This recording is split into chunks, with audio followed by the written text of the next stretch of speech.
Historian. Well, hi everyone. Steve the Amateur Historian. Forgot my cap today, so my hair, I'm going to be constantly wiping my hair out of my face, but it's a nice, quiet, dead day for me at work, I'll tell you that much. There's one car in the parking lot right here, which works for me. And by no means am I ever interested in becoming a urbex adventurer, explorer, YouTube drama analysis channel or anything like that. I much rather create my own content than sit and banter about the content created by others. But this has gotten my immediate attention, and I don't know what to think. I don't want to draw any conclusions yet, but it's certainly something. It got my attention last night, and so it'll be about 24 hours since I first took note of this before this gets up, because I'm at work right now and I can't get this up till after I get home in a few hours. But there's this little feud going on between Jacob the Carpetbagger, who's a pretty well-known kind of adventurer, explorer, YouTuber, goes to really cool abandoned places, but also cool kind of interesting places and tourist attractions and forgotten things and so on and so forth. And he has a pretty good following, and he there's a little thing going on between the Carpetbagger and another YouTube called The Swedes, I'm assuming is how it's pronounced, who is a smaller YouTube channel but seems to do kind of somewhat similar stuff. I perused his channel a little bit, and this is just a real strange set of circumstances. And the unfortunate case is, as of right now, it's very much a he said thing. So I don't really know what way to go.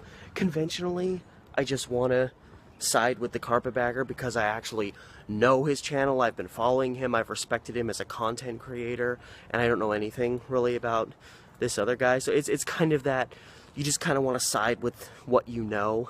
You know, if you're sitting in a car with your buddy's driving, and your buddy makes a mistake and ends up, you know, T-boning someone, and the accident is entirely your friend's fault, you stop, they stop, your friend gets out and starts arguing with the person driving the other car, what are you going to do? Well, you're going to side with your friend and say the other guy's responsible because you don't know this other guy from anything, and even though it's 100% your friend's fault, you're going to defend your friend because that's what makes sense and is comfortable, even though it's stupid.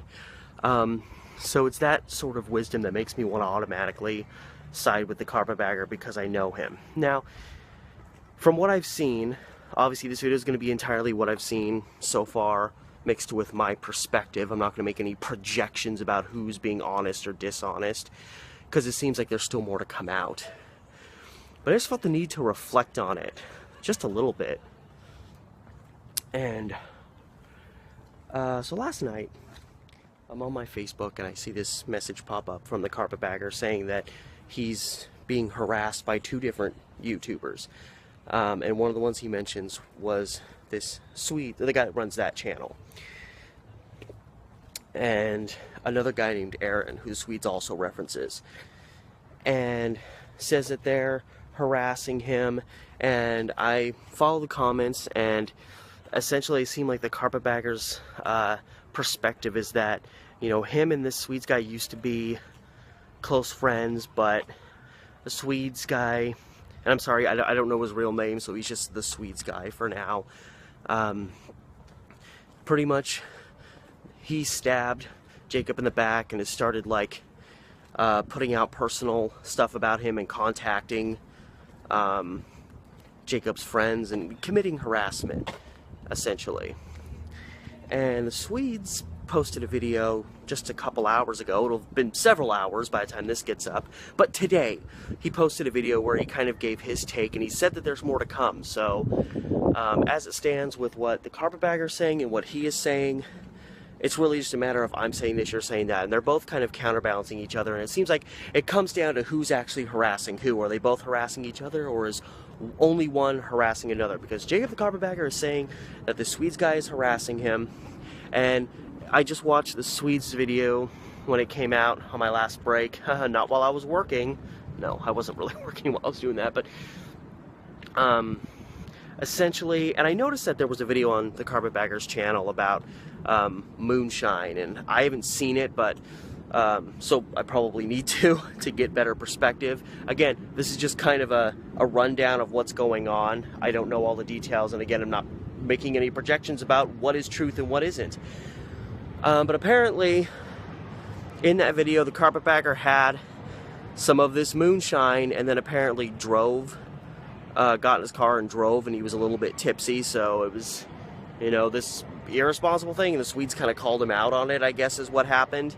That's what he's saying. Again, I haven't seen the video. And then, so he called Jacob out, and then Jacob got pissed, and that has started what is going on right now. But he's also, the Swedes has also said that the carpetbagger has been harassing him, constantly messaging him, and he had to block him on his Facebook Messenger and just all this stuff. And then the carpetbagger apparently got his phone number, started texting him, and so, you know, he's saying, well, that's harassment. The carpetbagger's actually harassing me, and, you know, obviously as a carpetbagger fan, I don't want to believe that's true. And another thing that he said about the carpetbagger was that some other people in the past that I guess he's accused of harassing him, because this has been an ongoing thing. There's been multiple people that the carpetbagger has come out and said have been harassing him. One of them, he put out a video where he said he literally quit his job because there was a guy harassing him, and it was starting to affect him at work. And his workplace essentially made it like it was kind of his fault that that was happening. And so he said, all right, I mean, that's not right, and I'm going to bail on this job, and I'm going to put more focus on doing my YouTube content. So he threw a lot of eggs into one basket by doing that, and it was based around this idea that someone was harassing him. Now, in the Swedes video, he said that, like, some people that the carpetbagger said was harassing him, the carpetbagger was saying that they were, like, sexual offenders, and that the Swedes actually went and looked that up and couldn't find any verification for that. So his perspective is kind of, well, the carpetbagger's just making this up. Like, maybe he's trying to stir the pot, he's trying to create drama, you know, to maybe make him more popular on YouTube. And that is such a delicate balance when you're talking about something like that, because, you know, there's plenty of people who have committed acts that make them sexual offenders who haven't been caught. So I don't really, this guy says he looked into it, but does that mean like he just looked up a sex offenders list? Because I think he mentioned that, and he didn't find anything, because looking up a sex offender list and not finding anything doesn't mean that somebody's not a sex offender, it just means they haven't been caught yet. But I mean, it's such a delicate balance, because you could have like background information on somebody, you could have it on, you know, good authority that someone's doing stuff and they just haven't been caught yet. But at the same time, you know, without proof, you can't just accuse somebody of that. That's a very serious accusation to make. That can ruin somebody's life, and if there's no validity to it, that is a very serious thing. So, did the carpetbagger actually say that? Again, we only have the Swede guy's side of the story. I'm sorry, there's a little bit of wind coming through. I hope it's not destroying my audio. So again, it's very much this guy saying this guy saying that, and there's more to be seen. But the Swedes guy said he has these messages saved that show that the carpetbagger was harassing him, and that he's going to actually possibly reveal those. So, you know, we'll see if and when that happens. But it's a very, very bizarre state of affairs right now. And now I'm cutting in 2 days later. That video, I kind of laid the groundwork for what had been going on in the previous 24 hours or so, and then I kind of just started meandering, kind of was like, I don't know what side to believe, and I still don't fully know what to believe. But as of that video, this Swedes guy, I still call him that Swedes guy, I also noticed they both have the long sideburns going, so maybe that's what it's all about. Maybe they're just pissed because the other one thinks they have better sideburns than the other. I don't know. But the video we put up, which, I mean, I watched, a bunch of other people watched it. People went back to the carpetbagger's Facebook post and posted their, you know, reactions to this video that he posted, where he was, you know, giving his side and essentially saying the carpetbagger's accusing people of being child molesters, he's throwing people under the bus, he's threatening child molesters, he's throwing people under the bus, he's threatening to ruin people. He's really harassing me when he says me and others are harassing him. So it's still very much a he said type thing. But I don't know if something was just a miss, but I got home and I wanted to, this is last night actually, I was just too tired to do anything video related, and I went back to his channel, because again, he said at the end of his video that he was going to do like a follow-up where he was going to show these messages that he had. And I went on his channel and I noticed the video, his reaction video to the carpetbagger and his Facebook post is gone. I'll check it again when I get home, but I checked it last night and there have been 2 videos since then that have been posted yesterday, when that video he did was actually posted 2 days ago. And it's gone. So I don't know if he took it down, decided he wanted to redo it. Maybe he didn't convey his perspective the way he felt he should. Was there some bullshit in there that he got called on? He decided, I gotta get this down. Why when you're in this this, you know, bickering YouTube drama, and you put a video up on your channel defending yourself, that's usually one of the primary videos you'd want to keep up so people can always come and see it. So I'm a little baffled as to why this Swedes guy, as I call him, why he took that video down, because it seems that is the case. Okay, just want to see if anything has changed, because it should only be a day or 2 old.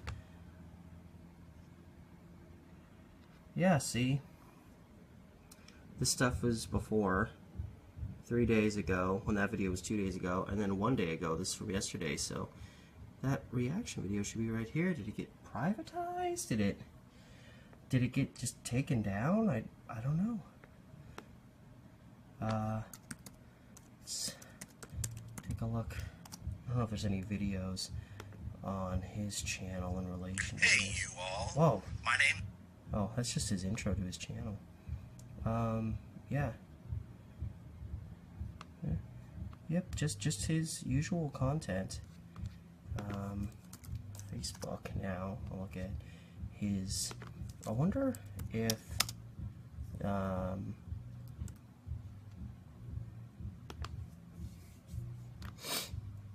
yeah, here's yeah, 226 comments, so obviously a lot. And this is the comment that he made about him being harassed. A lot of comments.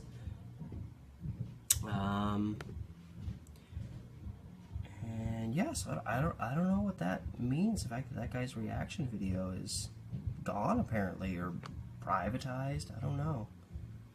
But that's where we're at right now. So I'm gonna keep checking both these fellows and see how things might progress from this point on, or what happens, if anything much happens at all. It might just kind of burn out, or it might keep going. I just don't know. Anyway, catch you guys later.